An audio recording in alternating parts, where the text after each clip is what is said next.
নমস্কাৰ প্ৰিয় ছাত্ৰ ছাত্ৰীসকল, আশা কৰোঁ সকলো ভালে আছে। আজি আমি ক্লাছ 9ৰ সমাজ বিজ্ঞান বিষয়ৰ ইতিহাস খণ্ডৰ ভাৰতবৰ্ষলৈ ইউৰোপীয়সকলৰ আগমন নামৰ পাঠটি আলোচনা কৰিম। মই আছিকুৰ ৰহমান আলী, স্নাতক শিক্ষক, ফিলবাৰী উচ্চ মাধ্যমিক বিদ্যালয়। তেতিয়াহ'লে ব'লা আজি আমি পাঠটি আৰম্ভ কৰোঁ। ভাৰতবৰ্ষলৈ ইউৰোপীয়সকলৰ আগমন। তোমালোকে চাগে আগতে শুনি আহিছা যে 1947 চনলৈকে আমাৰ ভাৰতত ব্ৰিটিছসকলে শাসন কৰিছিল বা ব্ৰিটিছসকলে ৰাজ কৰিছিল। এই ব্ৰিটিছসকলে কেনেকৈনো আমাৰ ভাৰতৰ ৰাজ কৰিছিল বা শাসন কৰিছিল তোমালোকে জানিবলৈ মন নাযায়নে? এখন বৃহৎ ভাৰত দেশ য'ত ব্ৰিটিছসকলে প্ৰায় 200-300 বছৰে শাসন কৰিছিল, ইয়াত কেনেদৰে তেওঁলোকে শাসন কৰিবলৈ সুযোগ পাইছিল সেই বিষয়ে আমি আজি চাম। গতিকে তাৰ পূৰ্বে আমি ইয়াত জানিব লাগিব যে ইউৰোপীয়সকলনো আচলতে কোন। এতিয়া এই সোঁফালে থকা মেপখনলৈ মন কৰা। এই মেপখনৰ একেবাৰে সোঁফালে থকা আমাৰ দেশখন হৈছে ভাৰত দেশ, আৰু ভাৰতৰ সৈতে সাগৰীয় পথেৰে আন এখন দেশৰ সৈতে সংযুক্ত কৰা হৈছে, যিখন দেশৰ নাম হৈছে পৰ্তুগাল। পৰ্তুগালৰ সৈতে কেইবাখনো দেশ লগ লাগি এটা সংগঠিত ৰূপত সেই ভূখণ্ডক ইউৰোপ বুলি কোৱা হয়, আৰু তাত বসবাস কৰা লোকসকলক ইউৰোপীয় বুলি কোৱা হয়। ইউৰোপীয়সকল অতীতৰে পৰা শিক্ষা, দীক্ষা, ব্যৱসায় বাণিজ্য ইত্যাদি বহু ক্ষেত্ৰত আগবঢ়া আছিল। তেওঁলোকে পৃথিৱীৰ বিভিন্ন দেশৰ সৈতে ব্যৱসায় বাণিজ্য কৰিব বিচাৰিছিল। তেতিয়াহ'লে এতিয়া আমি চাওঁ ভাৰততনো কেনেকৈ তেওঁলোকে ব্যৱসায় কৰিছিল। প্ৰাচীন কালত আমাৰ ভাৰত দেশ যথেষ্ট চহকী আৰু ধনী দেশ আছিল। ৰজা মহাৰজাৰ যুগত সোণ, ৰূপ, মণি, মুকুতা, হীৰা ইত্যাদিৰে ভৰপূৰ এখন সমৃদ্ধিশালী দেশ আছিল, যাক অতীজতে সোণৰ চৰাই বুলিও কোৱা হৈছিল। আৰু এই ভাৰত দেশৰ কথা ইউৰোপীয়সকলে কাণে কাণে শুনিছিল, আৰু তেওঁলোকে ভাৰতৰ সৈতে ব্যৱসায় বাণিজ্য কৰিব বিচাৰিছিল। সেইবাবে তেওঁলোকে ভাৰতলৈ অহাৰ বাবে সাগৰীয় পথৰ সন্ধান কৰিবলৈ লৈছিল। কিন্তু সাগৰীয় পথৰ সন্ধান কিয় কৰিব লগা হ'ল? কাৰণ স্থলৰ পথৰেও হয়তো তেওঁলোকে ভাৰত আহি পাইছিলহি, কিন্তু স্থলৰ পথৰে আহিবলৈ তেওঁলোকক যথেষ্ট বাধাৰ সন্মুখীন হ'ব লগা হৈছিল। সেইবাবে তেওঁলোকে সিদ্ধান্ত লৈছিল যে ইউৰোপৰ পৰা ভাৰতলৈ সাগৰীয় পথৰ আৱিষ্কাৰ কৰিব। সেই উদ্দেশ্যে 1488 খ্ৰীষ্টাব্দত বাৰ্থল'মিউ ডিয়াজে আফ্ৰিকা মহাদেশত উপস্থিত হৈছিল। তেওঁকে অনুসৰণ কৰি আন এজন পৰ্তুগীজ নাবিক, যাৰ নাম আছিল ভাস্কো দা গামা, তেওঁ পোনপ্ৰথমবাৰৰ বাবে ভাৰতত 1498 খ্ৰীষ্টাব্দত কালিকট বন্দৰত উপস্থিত হৈছিল। এতিয়া কালিকট বন্দৰ ক'ত? আকৌ এবাৰ যদি আমি মেপখনলৈ চাওঁ, আমি দেখিম ভাৰতৰ একেবাৰে দক্ষিণ প্ৰান্তত এই কালিকট বন্দৰ অৱস্থিত আছে, যাৰ সৈতে ৰঙা কাঁড়চিনডাল দেখুওৱা হৈছে। ভাৰতবৰ্ষলৈ ইংৰাজসকলৰ আগমনৰ আৰম্ভণি। ইউৰোপ দেশৰ আন এখন দেশ আছিল ইংলেণ্ড, য'ত ব্ৰিটিছসকলে বাস কৰিছিল, অৰ্থাৎ ইংৰাজসকলে বাস কৰিছিল। এতিয়া চাওঁ ইংৰাজসকলনো কেনেকৈ আহিছিল। পৰ্তুগীজসকলৰ পাছত 1580 খ্ৰীষ্টাব্দত ফ্ৰান্সিছ ড্ৰেক নামৰ এজন ইংৰাজ নাবিকে জলপথেৰে পৃথিৱী ঘূৰিছিল। তোমালোকে কল্পনা কৰি চোৱা, জলপথেৰে গোটেই পৃথিৱীখন ঘূৰিছিল। পৰ্তুগীজসকলৰ দৰে ইংৰাজসকলেও ভাৰতৰ সৈতে বাণিজ্য কৰিব বিচাৰিছিল, আৰু সেয়ে 1599 খ্ৰীষ্টাব্দত জন মিল্ডেন হল নামৰ ইংৰাজ নাবিক এজনে ইংলেণ্ডৰ ৰাণী এলিজাবেথৰ পৰা অনুমতি লৈ প্ৰথমবাৰৰ বাবে ভাৰতৰ ভূমিত প্ৰৱেশ কৰিছিল। অৰ্থাৎ জন মিল্ডেন হল নামৰ এজন ইংৰাজ নাবিকে প্ৰথম ভাৰতলৈ আহিছিল। ভাৰতৰ সৈতে বেহা বেপাৰ কৰিবলৈ 1608 খ্ৰীষ্টাব্দত কেপ্টেইন হকিন্স নামৰ আন এজন সদাগৰ বা ব্যৱসায়ী মোগল সম্ৰাট জাহাংগীৰৰ দৰবাৰলৈ আহিছিল। হকিন্সে 2 বছৰকাল ভাৰতত থাকিছিল আৰু জাহাংগীৰক আবেদন কৰিছিল যে আমাক ব্যৱসায় কৰিবলৈ দিয়ক, কিন্তু জাহাংগীৰে আবেদন গ্ৰহণ কৰা নাছিল। তাৰ পাছতেই 1615 খ্ৰীষ্টাব্দত ছাৰ টমাছ ৰ' নামৰ আন এজন ইংৰাজৰ প্ৰতিনিধি বা ব্যৱসায়ী অনুমতি বিচাৰি জাহাংগীৰৰ ওচৰলৈ গৈছিল আৰু তেওঁ বিফল হৈছিল। যদিও তেওঁ বিফল হৈছিল, জাহাংগীৰে তেওঁক গুজৰাটৰ চুৰাটত এটি বাণিজ্য কুটি স্থাপনৰ বাবে অনুমতি দিছিল বা বাণিজ্য ফেক্টৰী স্থাপন কৰিবলৈ অনুমতি দিছিল। এইদৰে ইংৰাজসকলে আগলৈ বাণিজ্যিক চুক্তি কৰিবলৈ চেষ্টা চলাই গৈ থাকিল আৰু বহু ক্ষেত্ৰত সফলো হৈছিল। ইয়াৰ পাছতে 1715 খ্ৰীষ্টাব্দত জন চাৰমানৰ নেতৃত্বত ইংৰাজৰ এটা দলে মোগল সম্ৰাট ফাৰুকছিয়াৰক লগ কৰি বাণিজ্যিক চুক্তিৰ প্ৰস্তাৱ দিছিল। প্ৰথম অৱস্থাত যদিও ফাৰুকছিয়াৰে অমান্তি হৈছিল, পিছলৈ ফাৰুকছিয়াৰে মান্তি হৈছিল আৰু ইংৰাজসকলক 3খন ফৰমান দিছিল। ফৰমান হৈছে এটা অনুমতি পত্ৰ আৰু ইষ্ট ইণ্ডিয়া কোম্পানীয়ে সমগ্ৰ ভাৰততে বেহা বেপাৰ কৰাৰ অনুমতি লাভ কৰিছিল। ইংৰাজে প্ৰথমে ভাৰতত যদিও ব্যৱসায় কৰিবলৈ আহিছিল, পিছলৈ ৰাজ্য শাসনৰ সপোন দেখিছিল। কাৰণ ভাৰত তেতিয়া সোণৰ চৰাই আছিল। ভাৰতৰ ওচৰত যথেষ্ট সোণ, ৰূপ, হীৰা ইত্যাদি আছিল। 1611 খ্ৰীষ্টাব্দত গোলকুণ্ডা ৰাজ্যৰ চুলতানৰ পৰা অনুমতি লৈ মুছলিপাটনামত প্ৰথম বাণিজ্য কেন্দ্ৰ স্থাপন কৰিছিল। 1634 খ্ৰীষ্টাব্দত কোম্পানীয়ে আৰমা গাঁৱত দ্বিতীয়টো বাণিজ্য ক্ষেত্ৰ স্থাপন কৰিছিল।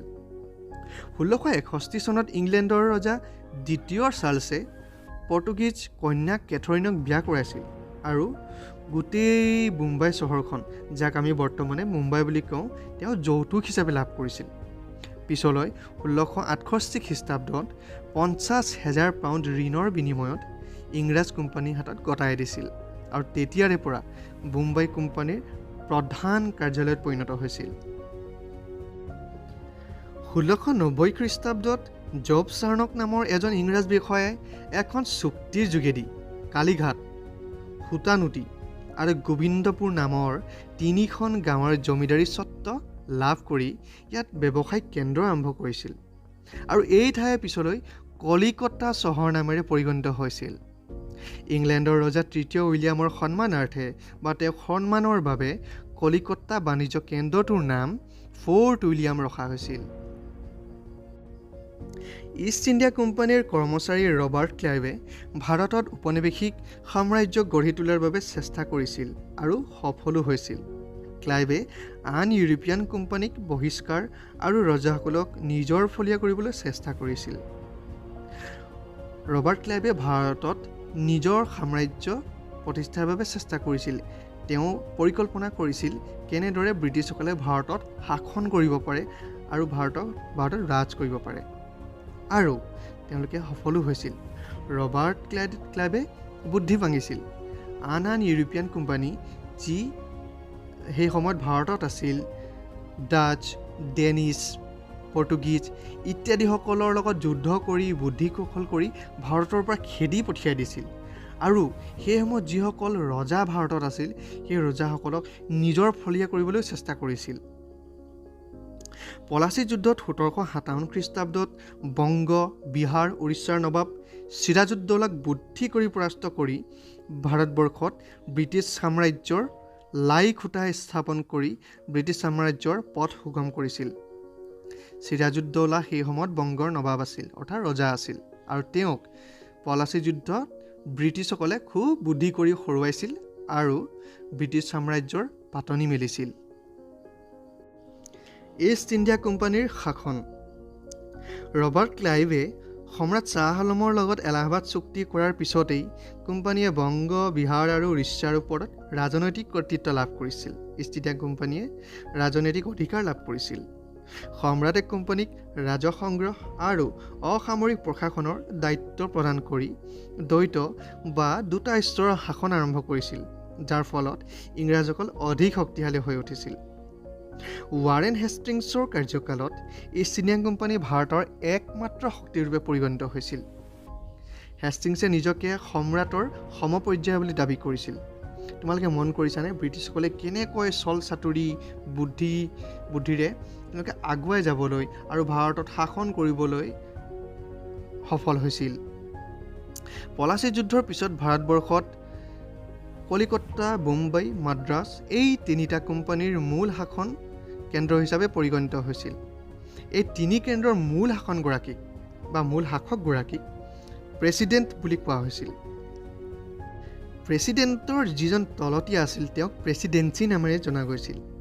1773 চনত ব্ৰিটিছ চৰকাৰে নিয়ন্ত্ৰণকাৰী আইন, যাক আমি ইংলিছত ৰেগুলেটিং এক্ট বুলিও কওঁ, এই এক্টৰ যোগেদি প্ৰেছিডেঞ্চিৰ গভৰ্ণৰজনক গভৰ্ণৰ জেনেৰেল আখ্যা দি উচ্চ পৰ্যায় কৰিছিল আৰু বোম্বে মাদ্ৰাছৰ গভৰ্ণৰ দুজনক বংগৰ গভৰ্ণৰৰ তলতীয়া কৰিছিল। অৰ্থাৎ বংগৰ যিজন সেই সময়ত গভৰ্ণৰ আছিল, সেই গভৰ্ণৰজনক গভৰ্ণৰ জেনেৰেল হিচাপে নাম দি তেওঁক উচ্চ পৰ্যায়ৰ কৰিছিল, তেওঁক মূল ব্যক্তি হিচাপে প্ৰতিষ্ঠিত কৰিছিল। আৰু বোম্বে আৰু মাদ্ৰাছৰ যিকেইজন গভৰ্ণৰ আছিল তেওঁলোকক বংগৰ গভৰ্ণৰ জেনেৰেলৰ তলতীয়া কৰিছিল। আৰু এই ব্যৱস্থাৰ জৰিয়তে ভাৰতত কেন্দ্ৰীয় শাসনৰ সূচনা কৰিছিল ব্ৰিটিছসকলে। 1784 খ্ৰীষ্টাব্দত পিতৰ ভাৰত আইনে বা ইষ্ট ইণ্ডিয়া এক্টে ভাৰতবৰ্ষত দুইখলপীয়া চৰকাৰৰ সৃষ্টি কৰিছিল। এতিয়া কেনেকুৱানো দুইখলপীয়া চৰকাৰ? এফালে কোম্পানীয়ে ভাৰতবৰ্ষত শাসন কৰিছিল। কোম্পানী মানে হৈছে ইয়াত ইষ্ট ইণ্ডিয়া কোম্পানী, যিসকলে প্ৰথমে ভাৰতত ব্যৱসায় বাণিজ্য কৰিব আহিছিল আৰু পিছত তেওঁলোকে শাসন কৰিবলৈ লৈছিল। আৰু আনফালে কোম্পানী পৰিচালিত হৈছিল ব্ৰিটেইনৰ চৰকাৰৰ যোগেদি। কোম্পানীয়ে ভাৰতত শাসন কৰিছিল আৰু কোম্পানীক শাসন কৰিছিল ব্ৰিটেইনৰ চৰকাৰে। চিপাহী বিদ্ৰোহৰ আৰম্ভণি। ব্ৰিটিছ চৰকাৰে ভাৰতত আৰম্ভ কৰা দমনমূলক নীতিয়ে ভাৰতীয়সকলৰ মনত অশান্তিৰ সৃষ্টি কৰিছিল। ভাৰতীয় মানুহসকলে লাহে লাহে উপলব্ধি কৰিবলৈ লৈছিল যে ইষ্ট ইণ্ডিয়া কোম্পানী বা ইংৰাজসকলে প্ৰথমে ভাৰতত ব্যৱসায় বাণিজ্য কৰিবলৈ আহিছিল, কিন্তু পিছলৈ তেওঁলোকে শাসনলৈ পাতনি মেলিছিল আৰু তেওঁলোকৰ শাসন ব্যৱস্থাত ভাৰতীয়সকল যথেষ্ট অতিষ্ঠ হৈ গৈছিল, খং উঠিছিল তেওঁলোকৰ। আৰু সেয়ে ব্ৰিটিছসকলৰ প্ৰতি তেওঁলোকে আক্ৰমণাত্মক হৈ উঠিছিল। আৰু কি কাৰণে চিপাহী বিদ্ৰোহৰ সূচনা হৈছিল বা আৰম্ভ হৈছিল অকণমান চাওঁ। প্ৰথমতে 1835 চনত কোম্পানীৰ মুদ্ৰাৰ পৰা মোগল সম্ৰাটৰ নামটো আঁতৰাই দিছিল। সেই সময়ত মোগল সম্ৰাট আটাইতকৈ ওপৰৰ আছিল বা তেওঁ ৰজা আছিল আৰু মুদ্ৰাত সেই সময়ত মোগল সম্ৰাটৰ ছবি দিয়া হৈছিল। কিন্তু পিছলৈ 1835 চনত কোম্পানীয়ে মুদ্ৰাৰ পৰা মোগল সম্ৰাটৰ নামটো আঁতৰাই দিছিল। নামটো আঁতৰাই দিছিল। পাৰ্চী ভাষাক উচ্ছেদ কৰি ইংৰাজী ভাষাক অফিচ কাছাৰীত ব্যৱসায় কৰিবলৈ আৰম্ভ কৰিছিল।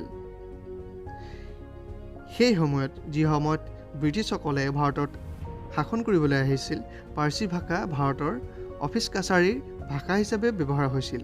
কিন্তু পিছলৈ ইংৰাজসকলে পাৰ্চী ভাষাক আঁতৰাই বা উচ্ছেদ কৰি ইংৰাজী ভাষাক অফিচ কাছাৰীত ব্যৱহাৰ হোৱা ভাষা হিচাপে আৰম্ভ কৰিছিল। তৃতীয়তে লৰ্ড ডেলহাউছিয়ে ডক্টৰাইন নীতি বলবৎ কৰি সন্তানহীন ৰজাসকলৰ শাসনভাৰ নিজৰ হাতলৈ অনাৰ চেষ্টা কৰিছিল। লৰ্ড ডেলহাউছিয়ে এখন নীতি বলবৎ কৰিছিল, যি নীতিৰ জৰিয়তে যিসকল দেশীয় ৰজাৰ সেই সময়ত নিজৰ সন্তান বা পুত্ৰ নাছিল, সেই পুত্ৰ বা সন্তান নথকা ৰজাসকলৰ শাসনভাৰ কোম্পানী নিজৰ হাতলৈ অনাৰ চেষ্টা কৰিছিল। চতুৰ্থতে ব্ৰিটিছ চৰকাৰে হিন্দু মুছলমান উভয়ৰে ধৰ্মীয় অনুভূতিত আঘাত সানিছিল। তেওঁলোকে এনে কিছুমান কাম কৰিছিল য'ত চিপাহীসকলে হিন্দু মুছলমান উভয়ে ব্ৰিটিছসকলৰ প্ৰতি অতিষ্ঠ হৈ গৈছিল, খং উঠিছিল। আৰু যাৰ ফলস্বৰূপে 1857 খ্ৰীষ্টাব্দৰ 29 মাৰ্চত চিপাহী মংগল পাণ্ডেই বেৰেকপুৰ চিপাহী ছাউনীত ইংৰাজ বিষয়াৰ গালৈ গুলী চালনা কৰি চিপাহী বিদ্ৰোহৰ সূচনা কৰিছিল বা আৰম্ভ কৰিছিল। মংগল পাণ্ডেই হৈছে চিপাহী বিদ্ৰোহ আৰম্ভ কৰা প্ৰথমজন ব্যক্তি বা প্ৰথমজন চিপাহী। চিপাহী বিদ্ৰোহৰ ফলাফল। চিপাহী বিদ্ৰোহৰ পাছতেই ব্ৰিটিছ চৰকাৰৰ ভাৰতৰ শাসন ব্যৱস্থাত কিছুমান সালসলনি কৰিছিল। ব্ৰিটিছসকলৰ যথেষ্ট খং উঠিছিল। তেওঁলোকে ভাবিছিল যে চিপাহীসকলৰ বা ভাৰতীয়সকলৰ ইমান সাহস, তেওঁলোকে আমাৰ সৈতে যুঁজিবলৈ আহিছে। তেওঁলোকৰ খং উঠিছিল খুব এই ফটোখন চোৱাক। যেনেদৰে এজন ইংৰাজৰ খং উঠা দেখুওৱা হৈছে, তেনেদৰে সেই সময়ত ব্ৰিটিছসকলৰো খং উঠিছিল। এতিয়া প্ৰথম ফলাফলটো কি আছিল আমি চাওঁ। বিদ্ৰোহৰ মাজেদি প্ৰকট হৈ উঠা ভাৰতীয়ৰ ক্ষোভ, যন্ত্ৰণা, বিদেশী শাসকৰ বিৰুদ্ধে ভাৰতীয়ৰ মনত গঢ়ি উঠা গভীৰ আস্থাহীনতাৰ মনোভাৱ আৰু আক্ৰমণ প্ৰতি-আক্ৰমণৰ ঘটনাই সৃষ্টি কৰা ভয়ানক হত্যাকাণ্ডই ইংলেণ্ডবাসীক চিন্তিত কৰি তুলিছিল। তেওঁলোকে ভাবিবলৈ বাধ্য হৈছিল যে ভাৰতীয়সকলে ইমান সাহস কেনেকৈ কৰিব পাৰিছিল যে আমাক আক্ৰমণ কৰিব পাৰিছিল। ভৱিষ্যতৰ এনে ভয়ানক পৰিস্থিতি যাতে পুনৰ উদ্গিৰণ নহয় তাৰ প্ৰতি লক্ষ্য ৰাখি ব্ৰিটিছ চৰকাৰে ভাৰতবৰ্ষৰ শাসন ব্যৱস্থাটোৰ ওপৰত মনোযোগ দিবলৈ বাধ্য হৈছিল। তেওঁলোকে গুৰুত্ব দিছিল। নতুন আইন অনুসৰি ভাৰত শাসন কৰিবলৈ ভাৰত সচিব নামৰ পদ সৃষ্টি কৰি সকলো দায়িত্ব অৰ্পণ কৰা হৈছিল। চিপাহী বিদ্ৰোহৰ পাছতেই ব্ৰিটিছসকলে এখন আইন প্ৰণয়ন কৰিছিল আৰু সেই আইনখনৰ জৰিয়তে ভাৰত সচিব নামৰ এটি পদৰ সৃষ্টি কৰিছিল আৰু তেওঁক সকলো দায়িত্ব অৰ্পণ কৰা হৈছিল। তেওঁক দিহা পৰামৰ্শ দিবলৈ এখন 15জনীয়া কমিটিও গঠন কৰি দিয়া হৈছিল। ব্ৰিটিছ সংঘতে 1858 খ্ৰীষ্টাব্দৰ 2 আগষ্ট তাৰিখে ভাৰত চৰকাৰ আইন প্ৰণয়ন কৰিছিল।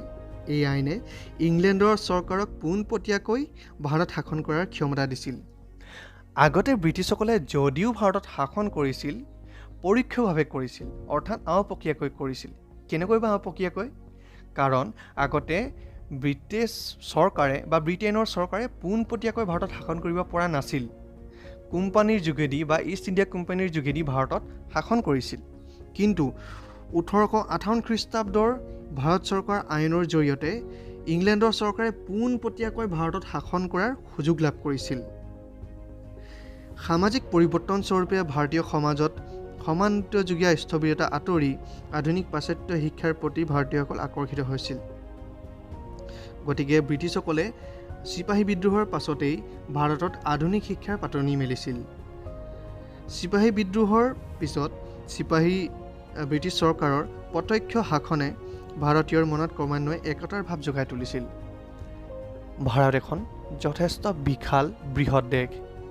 ইয়াত বিভিন্ন জাতি, ধৰ্ম, বৰ্ণ, বিভিন্ন ভাষাৰ লোক আছে আৰু ইমান ভাষা, জাতি, ধৰ্মৰ মানুহৰ মাজত মিলা প্ৰীতি বা ঐক্যভাৱেৰে থকাটো খুব কঠিন হয়। কিন্তু সেই সময়ত সকলো ভাৰতীয়ই একগোট হৈছিল আৰু সকলো ভাৰতীয়ই নিজকে ভাৰতীয় হোৱাৰ গৌৰৱ কৰিছিল আৰু তেওঁলোকে ব্ৰিটিছসকলৰ প্ৰতি অতিষ্ঠ হৈ গৈছিল আৰু আক্ৰমণ কৰিবলৈ বিচাৰিছিল বা তেওঁলোকৰ মনত যি ভাৰতীয়ৰ ভাৱ সেয়া জাগ্ৰত হ'বলৈ লৈছিল।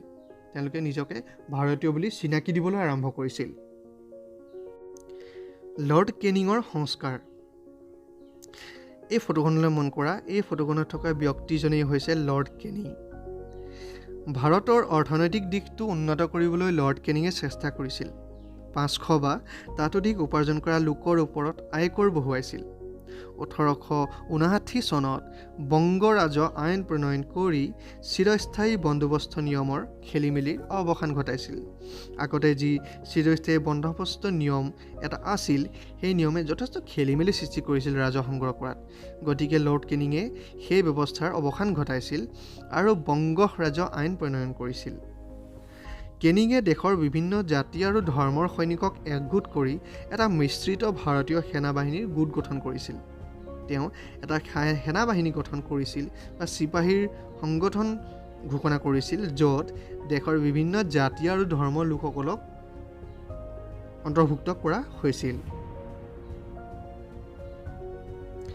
মহাৰাণী ভিক্টৰিয়াৰ ঘোষণাপত্ৰই ভাৰতীয়সকলক সন্তুষ্ট কৰিব পৰা নাছিল, যাৰ বাবে 1861 চনত ব্ৰিটিছ চৰকাৰে ভাৰতীয় পৰিষদ আইন নামৰ এখন আইন প্ৰণয়ন কৰিছিল। মনত ৰাখিবা, 1861 চনত। ইয়াৰ মূল উদ্দেশ্য আছিল শিক্ষিত ভাৰতীয়সকলক আধুনিক প্ৰশাসন ব্যৱস্থাৰ সৈতে চিনাকি কৰাই দিয়া। অৰ্থাৎ সেই সময়ত যিসকল ভাৰতীয় শিক্ষিত আছিল, তেওঁলোকক আধুনিক ইউৰোপীয় যি শাসন ব্যৱস্থা আছিলে বা প্ৰশাসন ব্যৱস্থা আছিলে, সেই ব্যৱস্থাৰ সৈতে চিনাকি কৰাই দিয়াটোৱে মূল উদ্দেশ্য আছিল এই আইনখনৰ। ভাৰতীয় পৰিষদ আইন 1861 চন ইণ্ডিয়ান কাউন্সিল এক্ট 1861 ভাৰতীয় পৰিষদ আইনৰ এখন আইন যাৰ জৰিয়তে প্ৰথমবাৰৰ বাবে বিধানমণ্ডলত ভাৰতীয়ক স্থান দিছিল। এইখনেই এখন আইন য'ত ভাৰতীয়ক শাসন কৰাৰ সুযোগ দিছিল প্ৰথম। আইনী প্ৰক্ৰিয়াৰে সৰ্বোচ্চ প্ৰশাসনত ভাৰতীয় প্ৰতিনিধিত্বৰ ব্যৱস্থা কৰি ভাৰতীয় ক্ষমতাত অংশগ্ৰহণৰ সুযোগ দিছিল। হয়তো ক'ৰবাত এটা দুটা বানান ভুল থাকিব পাৰে, গতিকে অকণমান তোমালোকে চাবা। এই আইনে কেন্দ্ৰীয় বিধানমণ্ডলক ৰাজহ বিত্ত প্ৰতিৰক্ষা বাহিনীৰ ৰক্ষণাবেক্ষণ দেশীয় ৰাজ্য আৰু ব্ৰিটিছ ভাৰত অধিকৃত ৰাজ্যৰ সীমাৰ সুৰক্ষা আদি বিষয়ত আইন তৈয়াৰ কৰাৰ ক্ষমতা দিছিল। লগতে এই আইনে 5জনীয়া সদস্যৰ এখন কাৰ্যবাহী পৰিষদ গঠনৰ প্ৰস্তাৱ দিছিল। ভাইচৰয়ক কাৰ্যবাহী পৰিষদখন সুচাৰুৰূপে পৰিচালনা কৰাৰ সম্পূৰ্ণ দায়িত্ব দিয়া হৈছিল। তেতিয়াৰে পৰা ভাইচৰয়ক সম্পূৰ্ণ দায়িত্ব দিয়া হৈছিল। ভাইচৰয় হ'ব এজন উচ্চপদস্থ বিষয়া বা প্ৰধানমন্ত্ৰী আজিৰ তুলনাত। ভাইচৰয় লৰ্ড কেনিঙে পোনপ্ৰথমে কেন্দ্ৰীয় কাৰ্যবাহী পৰিষদৰ সদস্যসকলৰ মাজত দপ্তৰসমূহ ভগাই দি তেওঁলোকক নিজা নিজা দপ্তৰসমূহ পৰিচালনা কৰা অধিকাৰ দিছিল। ভাইচৰয়ে বিভিন্ন লোকসকলৰ মাজত বিভিন্ন অফিচাৰসকলৰ মাজত তেওঁলোকৰ যি বিভাগ আছিলে দপ্তৰসমূহ আছিলে সেইবোৰ ভাগ কৰি দিছিল আৰু তেওঁলোকক শাসন কৰিবলৈ উন্নতি কৰিবলৈ সুযোগ দিছিল। এই আইনে কেন্দ্ৰ আৰু প্ৰদেশৰ মাজত ক্ষমতা বিকেন্দ্ৰীকৰণ ব্যৱস্থা এটা প্ৰৱৰ্তন কৰি প্ৰাদেশিক চৰকাৰসমূহক শক্তিশালী ৰূপত গঢ়ি তুলিবলৈ বিচাৰিছিল। ক্ষমতা বিকেন্দ্ৰীকৰণ ব্যৱস্থা হৈছে এনে এটা ব্যৱস্থা য'ত কেৱল এজন বা এটা কেন্দ্ৰতেই গোটেই ক্ষমতা নাথাকি কেইবাজনো বা কেইবাটা বিভাগৰ মাজত ক্ষমতাক ভাগ বিতৰণ কৰা। তাৰ এই ব্যৱস্থাটো হৈছে ক্ষমতাকৰণ বিকেন্দ্ৰীকৰণ ব্যৱস্থা। আগতে 1833 চনতে বোম্বাই আৰু মাদ্ৰাছৰ আইন প্ৰণয়ন ক্ষমতা কাঢ়ি বংগৰ গভৰ্ণৰ জেনেৰেলৰ হাতত ন্যস্ত কৰিছিল। আমি আগতে পাই আহিছিলোঁ যে বংগৰ গভৰ্ণৰ জেনেৰেলজনক উচ্চ পৰ্যায়ে কৰিছিল আৰু মুম্বাই আৰু মাদ্ৰাছৰ যিজন গভৰ্ণৰ আছিল তেওঁক বংগৰ গভৰ্ণৰ জেনেৰেলৰ তলতীয়া কৰিছিল। কিন্তু 1861 চনত এই আইনে এই নিয়ম শেষ কৰিছিল আৰু মাদ্ৰাছৰ গভৰ্ণৰ দুগৰাকীক সৰ্বনিম্ন 4জন আৰু সৰ্বোচ্চ 8জন মনোনীত সদস্যৰে বিধান পৰিষদ গঠনৰ অনুমতি দিছিল। অৰ্থাৎ তেওঁলোকেও নিজাববীয়াকৈ সমপৰ্যায়ৰ হৈ গৈছিল বা সমশাসন কৰিবলৈ সুযোগ পাইছিল। 1861 খ্ৰীষ্টাব্দৰ আইনে বংগ প্ৰদেশ, উত্তৰ পশ্চিম সীমান্ত প্ৰদেশ আৰু পঞ্জাৱত বিধান পৰিৱেশ গঠনৰ নিৰ্দেশ জাৰি কৰিছিল। এই আইনখনক একেবাৰে ত্ৰুটিহীন বুলিও ক'ব নোৱাৰি। এইখন আইনে নৱগঠিত প্ৰাদেশিক বিধান পৰিষদসমূহক নিজাকৈ কিছু আইন ক্ষমতা দিছিল যদিও এই ক্ষমতা কেৱল নামমাত্ৰহে আছিল। এই আইনখনে বৰঞ্চ গভৰ্ণৰ জেনেৰেলক অপৰিসীম ক্ষমতা অধিকাৰী কৰিছিল। এই আইনখন দেখিবলৈ যদিও খুব সুন্দৰ আছিল, কিন্তু এই আইনখনে গভৰ্ণৰ জেনেৰেলক খুব বেছি ক্ষমতাশালী কৰি তুলিছিল, যাৰ বাবে তেওঁলোক পিছলৈ গৈ দুৰ্নীতিপৰায়ণ হৈছিল। স্থানীয় স্বায়ত্ত শাসন। ভাইচৰয় লৰ্ড মেয়ৰৰ কাৰ্যকালত গ্ৰহণ কৰা বিত্তীয় বিকেন্দ্ৰীকৰণ প্ৰস্তাৱে ভাৰতবৰ্ষত স্থানীয় স্বায়ত্ত শাসন ব্যৱস্থা আৰম্ভ কৰিছিল। 1870 চনৰ পৰা কাৰ্যকৰী হোৱা বিত্তীয় বিকেন্দ্ৰীকৰণ প্ৰস্তাৱৰ যোগেদি শিক্ষা, স্বাস্থ্য, পঞ্জীয়ন, জেল, পুলিচ আদি বিভাগৰ দায়িত্ব প্ৰদেশবোৰক দিয়া হৈছিল। ভাৰতীয়ৰ মাজত শিক্ষা বিস্তাৰ আৰু ভাৰতীয়ক আধুনিক প্ৰশাসনৰ লগত চিনাকি দিয়াৰ উদ্দেশ্যেই স্থানীয় স্বায়ত্ত শাসন ব্যৱস্থা আৰম্ভ কৰিছিল। লৰ্ড ৰিপনে 1882 খ্ৰীষ্টাব্দত ঐতিহাসিক প্ৰস্তাৱ মৰ্মে প্ৰত্যেকটো মহকুমাত একোখনকৈ লোকেল বৰ্ড বা আঞ্চলিক পৰিষদ গঠন কৰিছিল। গ্ৰামাঞ্চলৰ দৰে নগৰসমূহো স্বায়ত্ত শাসনৰ তলতীয়া হৈছিল। 1882 খ্ৰীষ্টাব্দত স্থানীয় স্বায়ত্ত শাসনৰ প্ৰস্তাৱ মৰ্মে নগৰীয়া এলেকাসমূহত নগৰপালিকা আৰু পৌৰসভা গঠন কৰা হৈছিল। অসামৰিক সেৱাৰ ভাৰতীয়কৰণ। এতিয়া আমি জানিব লাগিব অসামৰিক সেৱানো কি। এয়া তোমালোকে এই ছবিখনলৈ মন কৰা ইণ্ডিয়ান এডমিনিষ্ট্ৰেটিভ ছাৰ্ভিচ। আৰু সোঁফালে এজন পুলিচ বিষয়া দেখিছা। এই পুলিচ বিষয়াজনৰ নাম হৈছে ছাফিন হাছান। তেওঁ গুজৰাটৰ খুব দৰিদ্ৰ পৰিয়ালৰ এটি ল'ৰা আছিল। তেওঁ ভাৰতৰ আটাইতকৈ সৰু বয়সত কম বয়সত এজন প্ৰশাসনিক বিষয়া বা পুলিচ অফিচাৰ হৈছিল, যাক আমি ইংৰাজীত ইণ্ডিয়ান পুলিচ ছাৰ্ভিচ বুলিও ক'ব পাৰোঁ। তেওঁ 22 বছৰ বয়সত ইণ্ডিয়ান পুলিচ ছাৰ্ভিচ বিভাগত নিযুক্তি পাইছিল।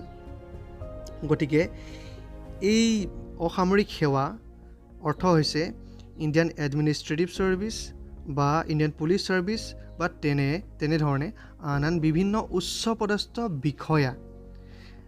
আজিও তোমালোকে চাগে শুনিছা তোমালোকৰ জিলাত জিলা উপায়ুক্ত আছে বা ডিষ্ট্ৰিক্ট কমিশ্যনাৰ আছে। তেওঁলোকো এই অসামৰিক সেৱাৰ পৰীক্ষাৰ যোগেদিয়েই একোজন বিষয়া বা পুলিচ বিষয়া হ'ব পাৰে। গতিকে তোমালোকে যদি ইচ্ছা কৰা ভৱিষ্যতে কলেজীয়া শিক্ষা শেষ কৰাৰ পাছত তোমালোকে সৰ্বভাৰতীয় পৰীক্ষাটো দি এজন ভাল IPS বা IAS বিষয়া হ'ব পাৰা আৰু এজন ভাল বিষয়া হ'ব পাৰা, সমাজৰ পৰা দুৰ্নীতি নিবাৰণ কৰিব পাৰিবা। এতিয়ানো চাওঁ আমি এই সেৱা কেনেকৈনো আৰম্ভ হৈছিল। 1833 খ্ৰীষ্টাব্দৰ চনতে ভাৰতীয় লোকক শাসনৰ উচ্চ পদবীত মকৰল কৰাৰ ক্ষেত্ৰত সন্মতি জনাইছিল। প্ৰথমবাৰৰ বাবে ভাৰতীয় লোকক উচ্চ পদবীত এই পুলিচ বিষয়া বা বিভিন্ন প্ৰশাসনিক বিষয়াত নিযুক্তিৰ ক্ষেত্ৰত সন্মতি দিছিল। এই আইনখনে ভাৰতীয় লোকসেৱাৰ পদবীত নিযুক্তিৰ ক্ষেত্ৰত অৰ্হতা নিৰ্ধাৰণ ল'বলৈ নিৰ্দেশ দিছিল। অৰ্হতা মানে হৈছে তেওঁলোকে কিমান কি থাকিলে বা কিমানখিনি শৈক্ষিক অৰ্হতা থাকিলে তেওঁলোকে বিষয়া হ'ব পাৰিব। 1833 খ্ৰীষ্টাব্দত ডেপুটি মেজিষ্ট্ৰেট আৰু 1843 খ্ৰীষ্টাব্দত ডেপুটি কালেক্টৰ নামৰ দুটা পদবীৰ সৃষ্টি কৰি দুয়োটা পদবীৰ বাবে ভাৰতীয় ব্যক্তি উপযুক্ত হ'ব বুলি জানিবলৈ দিছিল। মনত ৰাখিবা, ডেপুটি মেজিষ্ট্ৰেট আৰু ডেপুটি কালেক্টৰ দুটা পদো বৰ্তমান ডেপুটি কমিশ্যনাৰ বা জিলা উপায়ুক্তৰ সমপৰ্যায়ৰ হয় আৰু 1833 বা 1843 চনতেই এই পদ দুটা সৃষ্টি কৰিছিল। 1853 খ্ৰীষ্টাব্দত চনতে লোকসেৱাৰ বাবে প্ৰতিযোগিতামূলক পৰীক্ষা অনুষ্ঠিত কৰাৰ বাবে নিৰ্দেশ দিছিল। এই বিষয়া হ'বৰ বাবে তেওঁলোকে একোটা পৰীক্ষাত বহিব লাগিছিল। ভাৰতীয় লোককো এই পৰীক্ষাত অৱতীৰ্ণ হোৱাৰ বাবে অনুমতি দিছিল। ইয়াৰ পূৰ্বে কেৱল ব্ৰিটিছ প্ৰশাসনৰ বা ব্ৰিটিছ লোকসকলেহে এই পৰীক্ষাত বহিব পাৰিছিল আৰু তেওঁলোকহে বিষয়া হৈছিল। কিন্তু এতিয়াৰে পৰা অৰ্থাৎ 1853 চনৰে পৰা ভাৰতীয় লোকসকলো পৰীক্ষাত অৱতীৰ্ণ হ'লে বিষয়া হ'ব পাৰিছিল। ইংলেণ্ডত অনুষ্ঠিত হোৱাৰ বাবে এই পৰীক্ষাত অতি সামান্য সংখ্যক ভাৰতীয়হে অৱতীৰ্ণ হ'ব পাৰিছিল। অৰ্থাৎ এই পৰীক্ষা তেতিয়া অনুষ্ঠিত হৈছিল ইংলেণ্ডত, আৰু ইংলেণ্ডত অনুষ্ঠিত হোৱাৰ বাবে বহুতো লোকে পৰীক্ষাত বহিব পৰা নাছিল। ভাৰ্চৰয় লৰ্ড লিটনৰ কাৰ্যকালত ভাৰতীয় লোকসেৱাৰ পৰীক্ষাৰ্থীৰ বয়স 21 বছৰৰ পৰা 19 বছৰলৈ হ্ৰাস কৰিছিল। অৰ্থাৎ বয়স আছিল 21 বছৰ, কিন্তু পিছলৈ 19 বছৰ কৰিছিল নিম্নতম। লোকসেৱা পৰীক্ষাৰ বয়সৰ সীমা সম্বন্ধে ভাৰতীয়ৰ মতামত জনাবলৈ সুৰেন্দ্ৰ নাম বন্দ্যোপাধ্যায়ে লালমোহন ঘোষ নামৰ এজন আইনবিদক ইংলেণ্ডলৈ পঠিয়াইছিল। ইংলেণ্ডৰ চৰকাৰে ঘোষৰ মুক্তি মানি লৈ ভাৰতীয় লোকসেৱাত পৰীক্ষাৰ্থীৰ বয়স পুনৰ 22 বছৰ কৰিবলৈ বাধ্য হৈছিল। লৰ্ড লিটনৰ কাৰ্যকালত ব্ৰিটিছ চৰকাৰে ভাৰতীয় লোকসেৱা সম্বন্ধীয় এখন বিধি তৈয়াৰ কৰিছিল। এই বিধি অনুসৰি যি এক ষষ্ঠাংশ লোকসেৱাৰ পদবী অংগীকাৰবদ্ধ ইংৰাজ ব্যক্তিৰ কাৰণে সংৰক্ষিত আছিল, সেই পদবীসমূহ স্থানীয় চৰকাৰৰ মনোনীত ভাৰতীয় লোকৰ দ্বাৰা পূৰণ কৰাৰ ব্যৱস্থা কৰা হৈছিল। অৰ্থাৎ কিছু অংশ আসন ইংৰাজ বিষয়াসকলৰ বাবে সংৰক্ষণ কৰি ৰাখিছিল, কিন্তু পিছলৈ কেৱল ভাৰতীয় লোকৰ দ্বাৰাই পূৰণ কৰাৰ বিধি লোৱা হৈছিল। মণ্টেগু চেমছফোৰ্ড প্ৰতিবেদনে ইংলেণ্ড আৰু ভাৰতত একেলগে লোকসেৱা পৰীক্ষা অনুষ্ঠিত কৰাটো চৰকাৰৰ এটা ঘোষিত নীতি বুলি প্ৰকাশ কৰিছিল। মণ্টেগু চেমছফোৰ্ড প্ৰতিবেদন আৰু 1919 খ্ৰীষ্টাব্দৰ ভাৰত চৰকাৰৰ আইনৰ নিৰ্দেশনা কাৰ্যকৰী কৰিবলৈ 1923 খ্ৰীষ্টাব্দত ব্ৰিটিছ চৰকাৰে লি আয়োগ গঠন কৰিছিল। এই আয়োগে তাৎক্ষণিকভাৱে ভাৰতবৰ্ষত লোকসেৱা আয়োগ প্ৰস্তাৱ আগবঢ়াইছিল। বৰ্তমানো এই আয়োগ আছে, যাক আমি ইউনিয়ন পাব্লিক ছাৰ্ভিচ কমিশ্যন নামেৰে নামাকৰণ কৰা হৈছে, আৰু এই পৰীক্ষা অনুষ্ঠিত কৰে ইউনিয়ন পাব্লিক ছাৰ্ভিচ কমিশ্যনে। আগতেও অনুষ্ঠিত কৰিছিল আৰু বৰ্তমানে অনুষ্ঠিত কৰে। 15 বছৰৰ পিছত লোকসভা পদবীত ভাৰতীয় লোকৰ নিযুক্তিৰ পৰিমাণ 50% বৃদ্ধি কৰিবলৈ উপদেশ দিছিল। 15 বছৰৰ পিছত 50% ভাৰতীয় লোকক অন্তৰ্ভুক্ত কৰিবলৈ উপদেশ দিছিল। গতিকে আজি আমি পাতি আলোচনা কৰিলোঁ। ইয়াৰ পৰৱৰ্তী শ্লাইডত আমি কিছুমান প্ৰশ্ন দেখিবলৈ পাইছোঁ। গতিকে আশা কৰোঁ এই পাঠটি যদি তোমালোকে ভালদৰে পঢ়া আৰু ভিডিঅ'টো মন দি চোৱা, তেতিয়াহ'লে এই প্ৰশ্নখিনি কৰিবলৈ তোমালোকে পাৰিবা আৰু খুব সোনকালে তোমালোকে প্ৰশ্নবোৰ কৰিবা। এতিয়া কৰোণাৰ যি পৰিস্থিতি চলিছে তোমালোকে গম পোৱাই, বিদ্যালয় কেতিয়া খোলে তাৰ একো নিশ্চয়তা নাই। গতিকে তোমালোকে নিজে ঘৰতে পঢ়া শুনা কৰি প্ৰস্তুত হৈ থাকিব লাগে। ধন্যবাদ। লগতে আমি চাওঁ আজিৰ coat. Today is your opportunity to build the tomorrow you want. আজি তোমাৰ হাতত সেই সুযোগ আছে যে তুমি তোমাৰ ভৱিষ্যত গঢ়িব পাৰা। তুমি ভৱিষ্যত যেনেধৰণে বিচাৰা তেনেধৰণে গঢ় দিব পাৰা, তুমি লৈ যাব পাৰা। ধন্যবাদ। ইমান সময় দিয়াৰ বাবে অশেষ ধন্যবাদ।